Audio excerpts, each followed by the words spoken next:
Assalamualaikum warahmatullahi wabarakatuh. Waalaikumsalam. Mari dimulai. Bismillah. Bismillahirrahmanirrahim. Ada pertanyaan dari brosur? Ada beberapa pertanyaan dari brosur Ustaz. Monggo. Diawali dari halaman pertama. An Ibnu Abbasin radhiyallahu anhuma qala la'ana Rasulullah sallallahu alaihi wasallam al-mutasyabbihina minar rijali bin nisa'i wal mutasyabbihati minan nisa'i bir rijali. Rawal Bukhari. Dari Ibnu Abbas radhiyallahu anhuma ia berkata, Rasulullah sallallahu alaihi wasallam melaknat orang laki-laki yang menyerupai wanita dan para wanita yang menyerupai laki-laki. Hadis riwayat Bukhari. Berdasarkan hadis tersebut, bagaimana dengan pria yang membiarkan rambutnya panjang? Apakah juga terkena hadis ini, Ustaz? Tidak. Ya tergantung tujuannya. Tujuannya biar sama dengan perempuan ya terkena. Tapi kalau tujuannya bukan itu ya tidak apa-apa. Ini ya aja awul-awul ya. Rapi, panjang boleh tapi rapi. Tapi kalau memang niatnya biar sama dengan perempuan ya dia terkena di sini. Tapi kalau tidak ada niatan untuk itu, dalam arti rambutnya panjang namun diurus rapi, ya itu tidak masalah, tidak terkena. Ada lagi. Berikutnya di halaman 2. An Abi Hurairah qala la'ana Rasulullah sallallahu alaihi wasallam ar-rajula yalbasu libsatal mar'ati wal mar'ata talbasu libsatar rajuli. Rawahu Abu Dawud. Dari Abu Hurairah ia berkata, Rasulullah sallallahu alaihi wasallam melaknat orang laki-laki yang memakai pakaian wanita dan wanita yang memakai pakaian laki-laki. Hadis riwayat Abu Dawud. Di setiap 17-an sering pada umumnya ada perlombaan yang dikonsep laki-laki harus berpakaian wanita agar lucu dan lain sebagainya. Apa seperti ini terkena hadis tersebut, Ustaz? Ya, laki-laki main sepak bola dengan daster gitu toh. Di 17, di acara 17-an biar kesannya lucu. Lah sekarang kok aturan agama ditabrak untuk lucu-lucuan ini gimana? Maka kita bagaimana? Ndak usah ikut-ikutan. Tapi tulasan laki-laki sepak bola pakai daster, sing nonton guyu kan itu. Ya, melanggar aturan agama untuk sekedar lucu-lucuan. Agama ini bukan untuk lucu-lucuan. Aturan agama itu untuk dijalankan, larangannya untuk ditinggalkan. Jangan ditabrak untuk lucu-lucunan. Ya itu terkena. Ada lagi. Berikutnya di halaman 4. An Aisyah radhiyallahu anha anna jariyatan minal ansori tazawwajat wa annaha maridat fatama'ata sa'aruha fa'aradu an yasiluha fasalun nabiyya sallallahu alaihi wasallam faqala la'anallahu alwasilata wal mustausilata. Rawahul Bukhari. Dari Aisyah radhiyallahu anha bahwasanya ada seorang wanita Ansor menikah dan ia terserang penyakit sehingga rambutnya rontok. Lalu keluarganya ingin menyambung rambutnya. Maka mereka bertanya kepada Nabi sallallahu alaihi wasallam. Maka Nabi sallallahu alaihi wasallam bersabda, Allah melaknat wanita yang menyambung rambut dan wanita yang minta disambung rambutnya. Hadis riwayat Bukhari. Berdasarkan hadis tersebut, Bagaimana dengan pengantin yang memakai sanggul? Apakah juga termasuk menyambung rambut, Ustaz? Nah, sanggul itu masangnya gimana toh? Hah? Sanggul itu gimana masangnya? Itu nyambung apa enggak? Kalau toh masangnya tidak nyambung, ada sebagian ulama itu melarang sanggul dan lain sebagainya, itu dilarang oleh sebagian ulama karena keumuman hadis ini. Kalau toh tidak disambung, itu namanya azur, kepalsuan. Namanya azur. Nah sekarang kita bagaimana? Tidak usah disanggul, udah pakai jilbab, itu tuntunan agama kita. Ada lagi. Saudara saya rambutnya berkurang, sehingga biar pede dia selalu pakai rambut palsu. Apakah ini sama dengan menyambung rambut, Ustaz? Palsu no berarti itu. Coba itu di hadis Muawiyah itu. Brosur halaman 7. An Sa'id bin al-Musayyabi qala qadima Muawiyatul Madinata fa khatabana wa akhraja kubbatan min sya'arin wa qala ma kuntu ura anna ahadan yaf'aluhu illal yahuda inna Rasulullah sallallahu alaihi wasallam balaghahu fasammahu az-zura. Rawahu Muslim. Dari Sa'id bin Musayyab, ia berkata, Muawiyah datang di Madinah lalu berkhutbah kepada kami. Dia mengeluarkan seikat rambut lalu berkata, aku tidak pernah melihat seorang pun yang berbuat demikian ini kecuali orang-orang Yahudi. Sesungguhnya Rasulullah Shallallahu Alaihi Wasallam ketika hal itu sampai kepada beliau menamakannya dengan azur atau kepalsuan. Jadi dulu Muawiyah pernah berkhutbah. Di tengah-tengah khutbah beliau mengeluarkan seikat rambut. Artinya rambut itu berfungsi untuk menyambung. Dan yang melaksanakan itu hanya orang-orang Yahudi. Muawiyah tidak pernah melihat yang melaksanakan itu kecuali hanya orang Yahudi. Kemudian ketika berita itu sampai pada Rasulullah, maka Rasul menamakan fasammahu az-zura. Itu kepalsuan. Nah kalau rambutnya kurang ya bagaimana? Ya enggak apa-apa wong kurang. Yang penting bukan kepalanya toh yang kurang. Rambutnya kurang enggak masalah. Kenapa? Kurang pede, tidak percaya diri. Nah maka jangan pakai yang seperti itu, karena ada larangannya, dihindari semaksimalnya. Nah, tadi disebutkan dalam hadis itu ada perempuan Ansor menikah,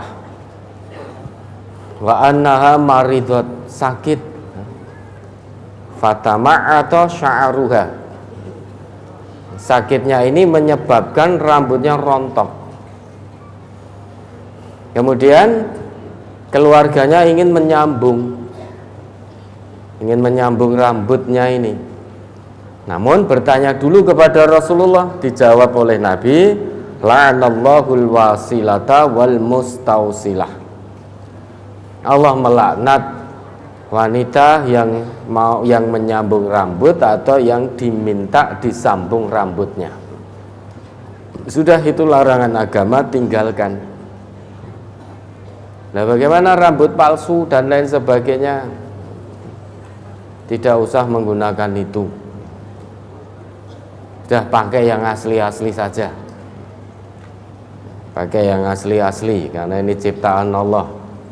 Apalagi seiring bertambah usia ya wajar rambutnya berkurang. Jangankan rambut, gigi ya berkurang kok. Lah pakai gigi palsu boleh enggak? Boleh karena enggak ada larangannya. Kalau rambut enggak boleh karena ada larangannya. Agama itu cukup mudah. If'al au la taf'al, kerjakan atau jangan kerjakan. Kalau itu ada perintahnya kerjakan. Kalau ada larangannya tinggalkan. Sudah selesai. Ya, ada lagi. Brosur halaman 5. Ani bin Umar radhiyallahu anhuma qala la'ana nabiyyu sallallahu alaihi wasallam al-wasilata wal washimata wal mustausimata. Rawal Bukhari. Dari Ibnu Umar radhiyallahu anhuma ia berkata, Nabi sallallahu alaihi wasallam melaknat wanita yang menyambung rambut dan wanita yang minta disambung rambutnya, dan melaknat wanita yang mencacah atau mentato dan wanita yang minta dicacah atau ditato. Hadis riwayat Bukhari. Tentang bertato, dalam hadis selalu disebutkan wanita. Apakah laki-laki juga sama dilarang, Ustaz? Mesti. Ini hadisnya menyebut wanita. Ya.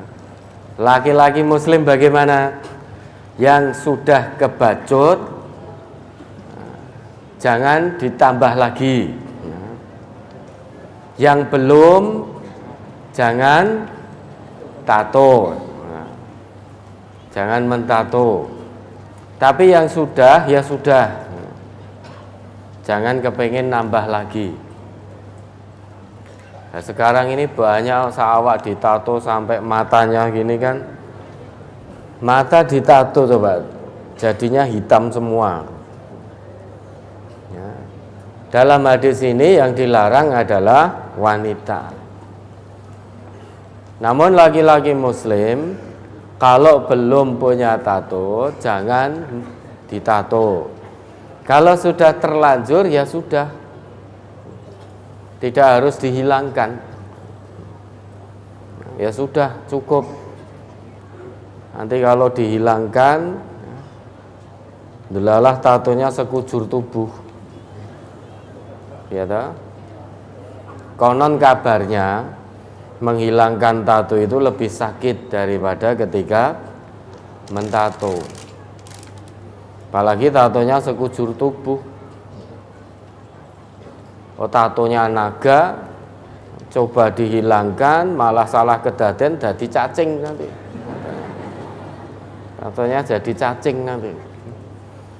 Ya, maka laki-laki meski tidak ada larangan dalam hadis ini, karena yang dilarang ini wanita, maka tidak perlu. Yang belum punya jangan kepengin punya. Yang sudah punya jangan nambah. Sudah cukup apa yang sudah kebacut saja. Oke, ada lagi. Berikutnya halaman 6. An Alqamata qala la'ana Abdullahil washimati wal mutanammisati wal mutafallijati lil husnil mughayyirati khalqallahi. Faqalat ummu Yaquba ma hadha? Qala Abdullahi wa mali la al'anu man la'ana Rasulullah sallallahu alaihi wasallam wa fi kitabillahi. Qalat wallahi laqad qara'tu ma baina lawhaini fama wajadtuhu. Qala wallahi la in qara'tihi wajadtihi wa ma atakumur rasulu fakhudhuhu wa ma nahakum anhu fantahu. Rawal Bukhari. Dari Alqamah ia berkata, Abdullah bin Mas'ud melaknat wanita-wanita yang mencacah atau mentato, melaknat wanita-wanita yang dicabut bulu dahinya atau dikerek alisnya, dan wanita-wanita yang menjarangkan giginya supaya cantik, yaitu para wanita yang mengubah ciptaan Allah. Lalu Ummu Yaqub berkata kepada Ibnu Mas'ud, "Apa ini?"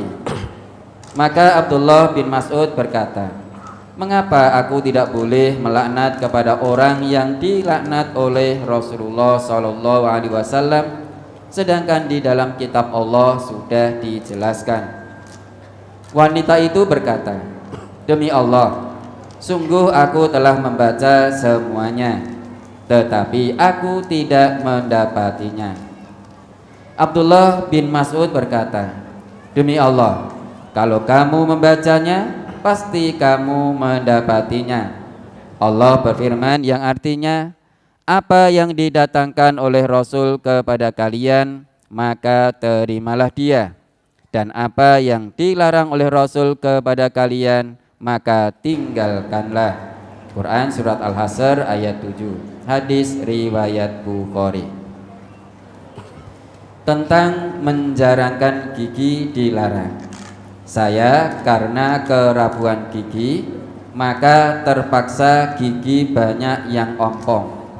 Apakah boleh menggunakan gigi palsu supaya bisa untuk mengunyah makanan, Ustaz? Boleh ya. Boleh menggunakan gigi palsu ben iwake ra mencolot-mencolot. Karena nggak ada larangannya. Dulu pernah salah seorang sahabat Nabi itu ketika berperang itu hidungnya itu sampai luka, sampai ibaratnya itu cuil. Kemudian dia menggunakan hidung palsu dari perak, tetapi kemudian membusuk. Nah, mengetahui itu Nabi perintahkan untuk menggunakan hidung palsu dari emas biar tidak busuk. Karena itu ad-darurat tubihul mahdurat. Karena hidungnya membusuk, maka keadaannya darurat. Keadaan darurat itu menjadikan hal-hal terlarang jadi boleh. Nah, sekarang pakai gigi palsu, tidak ada larangan dalam agama, maka boleh digunakan. Ini yang terkait pertanyaan ini. Kemudian kita menyambung terkait wanita yang bertato tadi. Kalau wanita yang sudah punya tato bagaimana? Ya sudah, jangan nambah. Apa yang harus dilakukan? Tobat. Tobat kepada Allah, mohon ampun kepada Allah, menghentikan semuanya. Artinya tidak lagi nambah tato. Ada lagi? Tentang larangan mencabut bulu alis atau mengerik. Bagaimanakah hukumnya membuat alis dengan pensil alis? Terkadang melihat ibu-ibu yang ngaji banyak yang memakainya, Ustaz. Lah ada larangannya tidak? Nah, jangan mau pakai pensil 2B ya boleh di situ. Atau pakai spidol ya boleh. Tidak ada larangannya. Yang dilarang itu mencabut bulu alis. Ini enggak dicabut Ustaz, tapi dikerik, dikerok. Ya padha wae. Yang diperbolehkan itu misalkan pas di alis ini dia ada tumor misalkan. Kemudian harus diobati. Maka untuk mengangkat tumor itu alisnya ini harus dihabiskan semua. Biar nanti ketika dioperasi tidak ada rambut yang masuk ke dalam, maka itu boleh. Tapi kalau hanya sebatas untuk kecantikan, kemudian dikerik, kemudian alisnya dibentuk bengkong-bengkong begitu, biar untuk cantik, biar untuk tren, itu tidak boleh, terkena larangan. Tapi kalau pakai pensil itu, pensil alis itu boleh, tidak ada larangannya. Ada lagi tentang larangan menyerupai suatu kaum. Di sebagian tempat wisata ada yang menyewakan pakaian seperti yang dipakai umat agama lain, dari penutup kepala hingga kain sarungnya. Apakah kalau kita memakainya hanya digunakan untuk foto-foto di tempat wisata tersebut termasuk dalam menyerupai suatu kaum, Ustaz? Lah untuk apa toh? Foto kok harus pakai simbol pakaian umat agama lain, itu untuk apa? Itu sesuatu yang tidak ada manfaatnya. Foto itu mbak ya, pakai pakaian kita, apa yang kita pakai. Kalau itu pakaian memang simbol dari umat agama lain, ya jangan dipakai. Nanti pas Natalan, jangan pakai pakaian apa itu, Sinterklas, hanya untuk foto. Pokoknya ndak usah dekat-dekat larangan. Meski hanya untuk foto, kalau memang itu simbol pakaian dari umat agama lain, kita tidak usah pakai. Meskipun Allah tidak melihat wujud pakaian kita. Yang Allah lihat itu hati kita, namun jika itu simbol pakaian mereka, kita tidak usah memakai. Meski hanya untuk foto. Di satu sisi meski ada hadis yang menyebutkan bahwa Allah tidak melihat pakaianmu, tetapi itu simbol dalam keyakinan mereka. Nah, simbolitas agama lain tidak usah kita gunakan. Ya, ada lagi. Mohon maaf, bagaimana kalau pakaian itu salah satu syarat untuk bisa masuk ke tempat wisata? Ya, tidak usah masuk. Mudah toh, tidak usah masuk. Kalau kita masuk ke situ kemudian sampai kita lakukan perkara yang syubhat, tidak usah masuk ke situ. Kan masih ada tempat wisata lain. Karena biar bagaimanapun kata Nabi kita, al halalu bayyin wal haram bayyin wa bainahuma umurun musyabbahat. Halal itu jelas, haram itu jelas. Di antara keduanya ada perkara-perkara yang syubhat, tidak diketahui apakah ini masuk halal atau masuk haram. Namun demikian nasihat Nabi kita, famanittaqal musyabbahat faqad istabro'a li'irdihi wa dinihi. Faqad istabro'a lidinihi wa irdihi.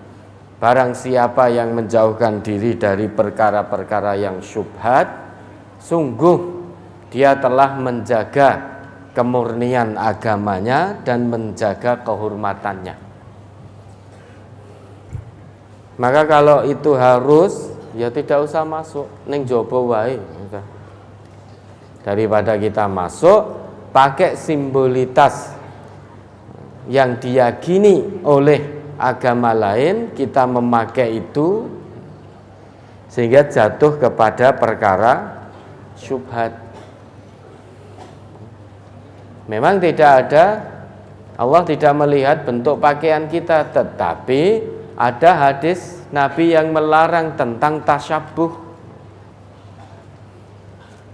Nah, kalau kita pakai simbolitas pakaian mereka berarti tasyabbuh itu. Atau bisa jadi jatuh ke perkara-perkara yang samar. Perkara yang syubhat kita tidak tahu apakah halal, apakah haram. Maka seorang muslim yang cerdas, jauhkan diri dari perkara syubhat. Kalau menjauhkan diri dari perkara syubhat, jelas tidak akan terjerumus dalam yang haram. Tapi kalau kita dekat-dekat dan melakukan perkara syubhat, bisa jadi kita melakukan perbuatan haram tanpa kita ketahui. Ya, sudah, tidak usah masuk. Lah bagaimana pengen lihat situ? Lihat di YouTube sudah. Pengen lihat tempat wisata itu, mungkin peninggalan sejarah, sudah lihat di YouTube. Luweh cetha. Ada lagi? Pertanyaan berkaitan dengan brosur, sementara cukup Ustaz. Ya, alhamdulillah. Ini sesudah kita brosurkan, dipahami, kemudian diamalkan. Ibu-ibu atau siapapun yang masih suka ngerik-ngerik alis, jangan lagi dilakukan. Masih suka mencabut, masih suka nyambung-nyambung rambut, jangan lagi dilakukan. Nyabut alis, kemudian nyambung rambutnya, itu jangan dilakukan lagi. Sudah, berhenti. Ya, ada lagi. Apakah memakai bulu mata palsu ada larangannya Ustaz? Nah, kemarin sudah dijelaskan. Itu ada larangan tidak dalam agama. Yang namanya memakai bulu mata palsu, kalau memang tidak ditemukan larangan dalam Quran maupun dalam hadis Nabi, itu tidak dinamakan waslus sya'ri, tidak dinamakan menyambung rambut. Kalau memang tidak ada larangan dalam agama, ya boleh saja. Tetapi alangkah lebih baiknya, meski tidak ada larangan, namun lebih baik pakai yang asli dari Allah. Ya, bulu mata ini. Kenapa tuh harus pakai yang palsu-palsu? Palsu dibentuk bulu matanya ndangak gitu, ndangak jentir ke atas gitu. Bulu matanya buat yang palsu sampai sak batuk ini misalkan, ndangak sampai batuk. Kenapa toh tidak bersyukur, kok kurang percaya diri dengan pemberian Allah yang asli? Kalau ditanyakan larangan, tidak ada larangan dalam agama itu. Namun yang menjadi pertanyaan, kenapa malu pakai yang asli pemberian dari Allah? Kenapa toh kok malu? Meskipun pakai itu juga tidak ada larangannya.